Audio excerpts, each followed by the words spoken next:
इतनी बातें, इतनी खबरें जमा हो जाती ना लाला जब आप आते हैं, क्योंकि इतने अरसे बाद आते हैं। सवेरा आप हो और खबरें ना हो। ये तो बहुत जरूरी है। शायद भाई अपनी इंपॉर्टेंस भी क्रिएट करवाते हैं ना कि यार ऐसे थोड़ी मैं रोज आ जाऊंगा। मैं आप लोगों के सामने घूम फिर रहा हूँ। जी। ये तो मैंने तो अब लाला से कहा है कि एक जेट आप भी खरीद लें।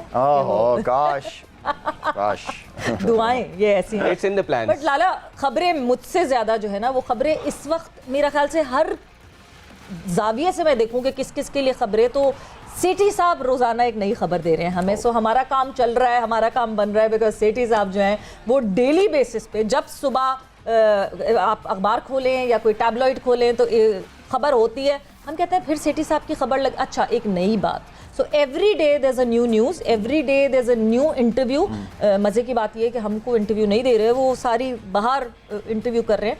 बट जिस तरह बहुत रेगुलरिटी में अब सेठी साहब जो है वो इंटरव्यूज़ उन्होंने किए, उन्होंने हेरल्ड के साथ भी इंटरव्यू किया, उन्होंने यूके के एक अखबार के साथ भी इंटरव्यू किया, इंडिया के कुछ टैबलॉइड्स और कुछ अखबार के साथ, कुछ चैनल्स के साथ इंटरव्यू किया।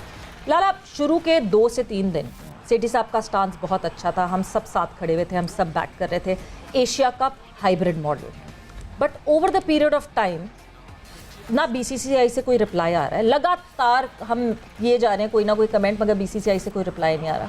But over the period of time अब जब हेरल्ड में उन्होंने इंटरव्यू दिया, उस पर वो कहते हैं कि टेस्ट सीरीज़ के लिए ग्रीन सिग्नल दे दिया पीसीबी ने कि इंडिया जो है वो टेस्ट सीरीज़ हमारे साथ खेले और हम ऑस्ट्रेलिया में खेल सकते हैं न्यूट्रल वेन्यू पर टेस्ट। आपको लगता है इतने बयानात की ज़रूरत है?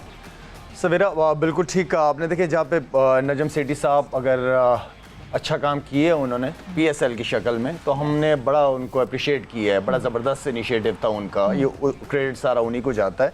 लेकिन अब काफ़ी अरसे से जो आप बात कर रही हैं कि वो एक स्टांस लेते हैं एंड देन फिर वो चेंज, हर इंटरव्यू के अंदर मैंने उनके स्टांस को चेंज होते हुए देखा है।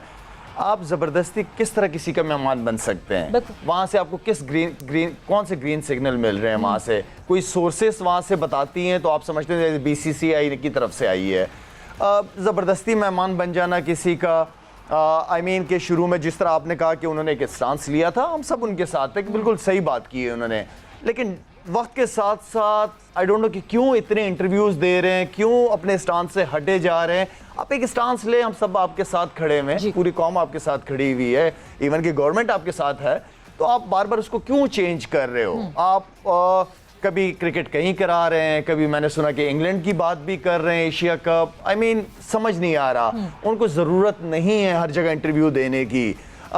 मेरे ख्याल में मैं हमेशा एक बात करता हूँ कि ये ऐसी कुर्सी है कि इस कुर्सी के ऊपर आपको स्ट्रॉन्ग नर्व्स वाले लोग चाहिए, जो कि कोई बात करें तो उस पर स्टैंड ले। और उनको, अगर आपने चीज़ों को डिसीजन ले लिया फिर आप चेंज कर रहे हो, तो उसको किस तरीके से चेंज करना है? कि आप मशवरे ले रहे हो या जो आप का इंटरव्यू ले रहे हैं आप उस हिसाब से कर रहे हो? कभी आप ऑस्ट्रेलिया में कराने की बातें कर रहे हैं, तो आई मीन कि आप ले एक तगड़ा स्टैंड कि पता चले कि कोई चेयरमैन बैठा हुआ है। तो आई मीन ये नजम सेठी साहब को पता होना चाहिए कि बहुत बड़ी रिस्पॉन्सिबिलिटी है, बहुत तगड़ी कुर्सी पे बैठे हुए हैं। इस तरह बार बार स्टांस ना चेंज करें। अपने मुशीर जो हैं, उनको जो एडवाइजर्स हैं, उनको एटलीस्ट उनको समझाएं या उनसे बात करें कि आपने जो भी स्टांस लेना, हम सब आपके साथ हैं, लेकिन मशवरे के साथ चलें और बार बार चीजों को चेंज ना करें। हम कंफ्यूज हो गए। पीसीबी का एक मीडिया डिपार्टमेंट जब पीसीबी का है, सो यूजुअली जो मीडिया के हेड होते हैं वो आते हैं कैमरे पे सामने, वो बात करते हैं।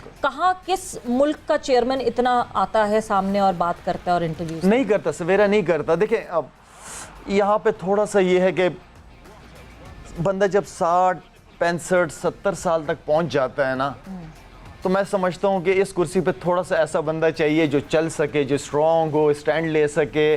जब मैं थोड़ा सा एज का जो है ना बड़ा फर्क पड़ता है। तो आई मीन समझ गए हो कि मैं क्या कहना चाह रहा हूं। एनर्जी लेवल्स डिफरेंट होते हैं। हम ज़्यादा समझाते हैं। सो हमने स्टार्ट किया यहाँ से कि अगर इंडिया नहीं आएगा तो हम भी नहीं आएंगे, और आखिर में हम जो है वो इतने सारे हाइब्रिड मॉडल्स के साथ गए। लेकिन शायद भाई इसको अगर थोड़ा डिफरेंटली देखें, आपको लगता है कि पाकिस्तान के जो करंट इंस्टेबिलिटी है in terms of politics, in terms of economy, आपको लगता है उसका भी लेना देना है कि इंडिया बिल्कुल आपको इग्नोर कर रहा है?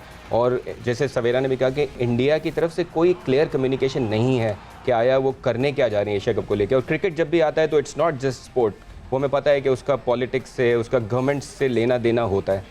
देखिए दो चीज़ें, एक तो ये मुझे समझ नहीं आती कि हमारी हॉकी की टीम भी जाती है, फुटबॉल की भी टीम जाती है, कबड्डियों की भी टीम चली जाती है, इंडिया कोई इशू नहीं है, क्रिकेट का क्यों इशू है इंडिया को? हाँ। ये मुझे एक चीज़ समझ नहीं बिल्कुल भी आज तक नहीं आई मुझे, और ये पास में होता रहा सवेरा, हमने फैसल हमने देखी हुई है ये सारी चीज़ें। दूसरी चीज़ मैं ये कहूँगा कि देखें इंडिया, ये पास्ट में भी ये बात यहीं बैठ के मैंने की है कि इंडिया की जो गवर्नमेंट है वो कभी भी इस वक्त ऐसी चीज़ नहीं करना चाहेगी जिससे पाकिस्तान को फ़ायदा हो। वो बिल्कुल उनकी सोच अलग है पाकिस्तान को लेके।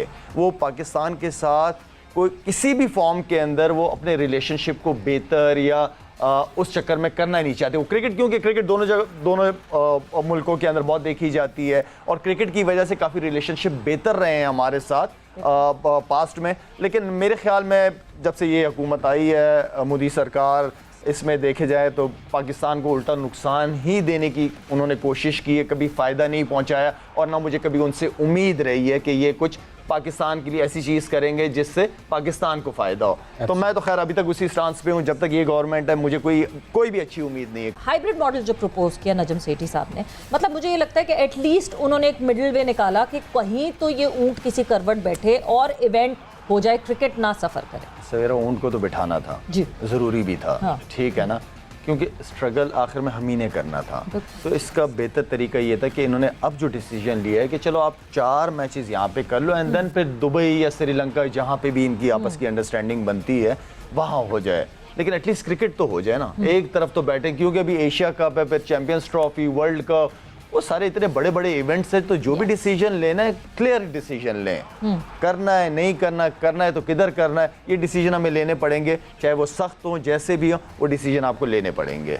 शायद आपको लगता है कि हमने जैसे पीसीबी चेयरमैन का हमने देखा कि किस तरह उन्होंने रिएक्ट किया है पूरे इसमें, आपको लगता है कि जो बाकी बोर्ड्स हैं क्रिकेट के, श्रीलंका, बांग्लादेश, उनकी तरफ से भी जो रिस्पांस आया है वो एज सच क्लियर रिस्पांस नहीं है? जैसे बांग्लादेश कहता है कि अगर यूएई जाना है तो वहाँ गर्मी ज़्यादा है, तो आपको लगता है कि उस रिलेशनशिप में भी हमारा थोड़ी सी लैकिंग है हमारी? जो इंडिया चाहेगा वो होगा।